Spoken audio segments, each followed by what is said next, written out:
It is October 15th, 1944. The war in Europe is at a fever pitch. The Allies have broken out of Normandy and are racing across France. In a small, makeshift headquarters near Nancy, France, Lieutenant General George S.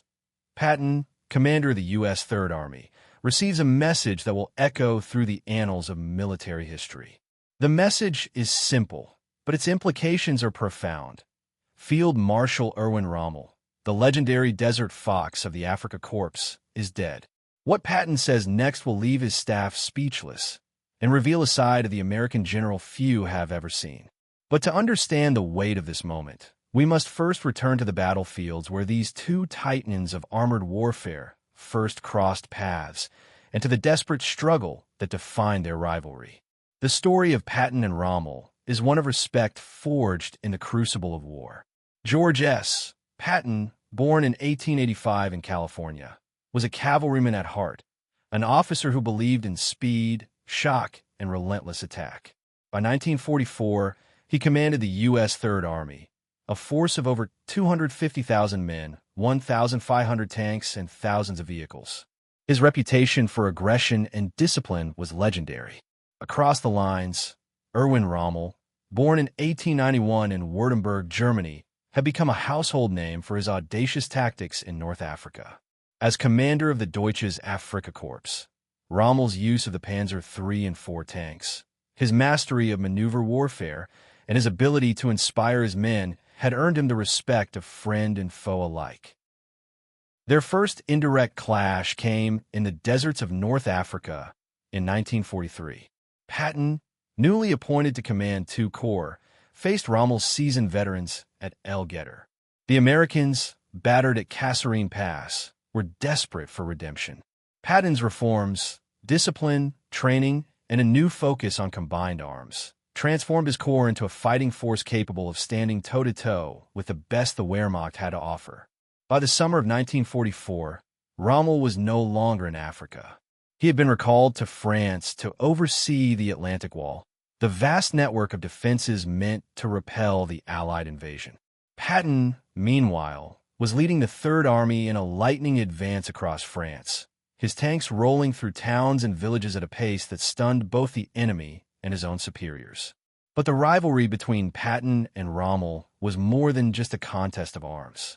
It was a battle of wits, of doctrine, and of mutual respect. Patton famously read Rommel's own book, Infantry Attacks, studying the Germans' tactics and seeking to outthink his adversary.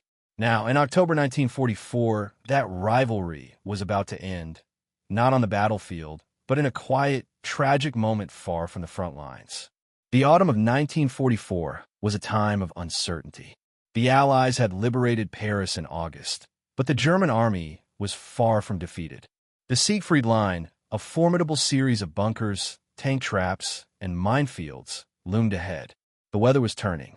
Rain turned roads to mud, and the forests of Lorraine became a quagmire.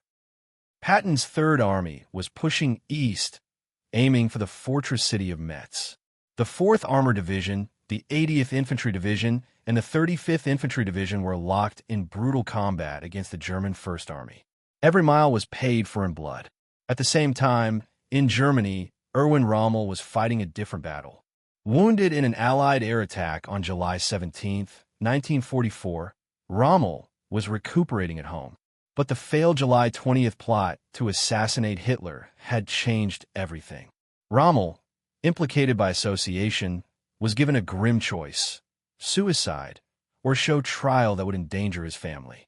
On October 14, 1944, Rommel took poison. He died within minutes. The German High Command announced that he had succumbed to his wounds. But the truth was darker: a hero of Germany, forced to die by his own hand. Back in France, Patton's headquarters was a hive of activity. Reports from the front arrived hourly. The 10th Armored Infantry Battalion was pinned down near Ericourt, facing a counterattack by elements of the German 11th Panzer Division. The 37th Tank Battalion, under Lieutenant Colonel Creighton Abrams, was running low on fuel and ammunition. By 1400 hours on October 15th, the situation was critical. The Germans had committed over 200 tanks, including the fearsome Panther and Tiger models, in a desperate attempt to halt the American advance. The roar of 88mm guns echoed across the fields. The sky was overcast, the air thick with the smell of cordite and burning oil. In the midst of this chaos, a courier arrived at Patton's headquarters. He carried a coded message from SHEF, Supreme Headquarters Allied Expeditionary Force. The message was brief. Field Marshal Erwin Rommel, deceased. Cause: wounds sustained in action. Patton read the message in silence.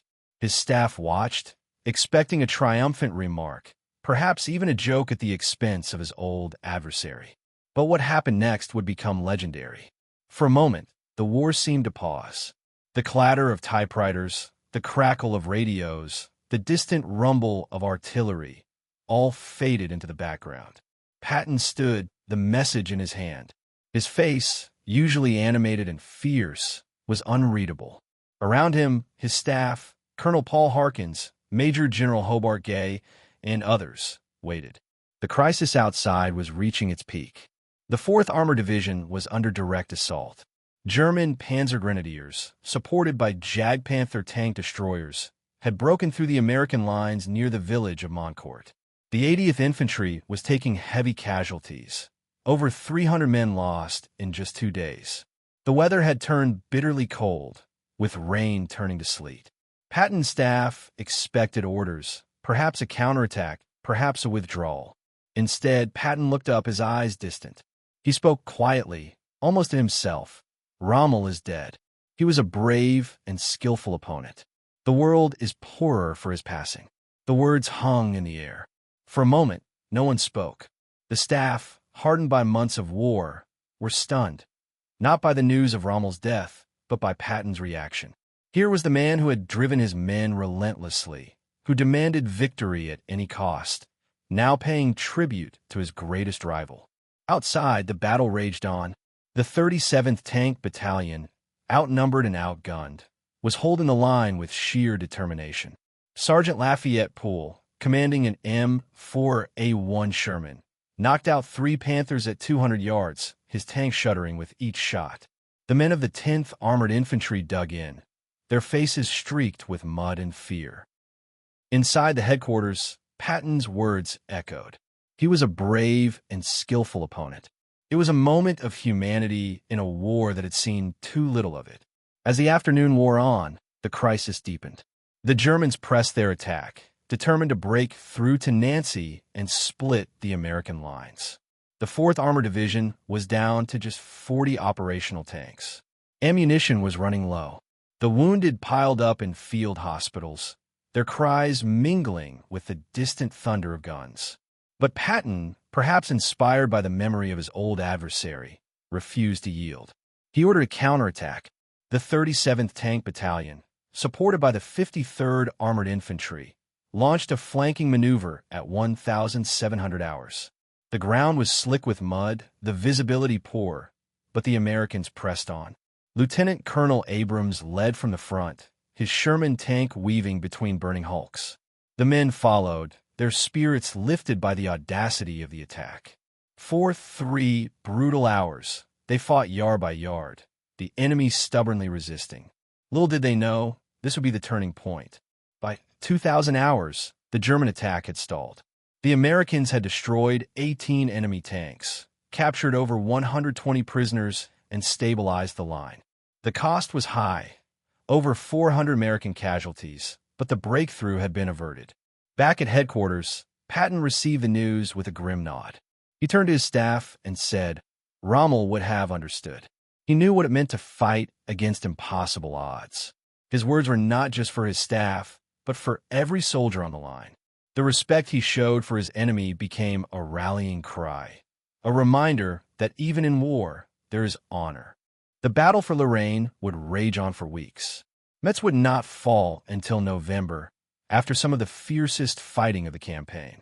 The Third Army would suffer over 55,000 casualties in the Lorraine campaign alone. The Germans lost even more, over 180,000 men killed, wounded, or captured. For his leadership, Patton would be awarded the Distinguished Service Cross. Lieutenant Colonel Abrams would receive the Distinguished Service Medal. Sergeant Lafayette Poole, who destroyed over 250 enemy vehicles during the war, would be wounded and evacuated, but his legend would live on. But it was Patton's words on that October day that would be remembered by those who heard them. In the midst of chaos, he had paused to honor a fallen foe. In a war defined by brutality, he had shown respect. Erwin Rommel would be buried with full military honors in Herrlingen, Germany. His reputation, tarnished by association with the July 20th plot, would be restored in the years after the war. Today, he is remembered not just as a brilliant tactician, but as a soldier who tried, in his own way, to do what was right. Patton, too, would meet his end just months later, killed in a car accident in December 1945.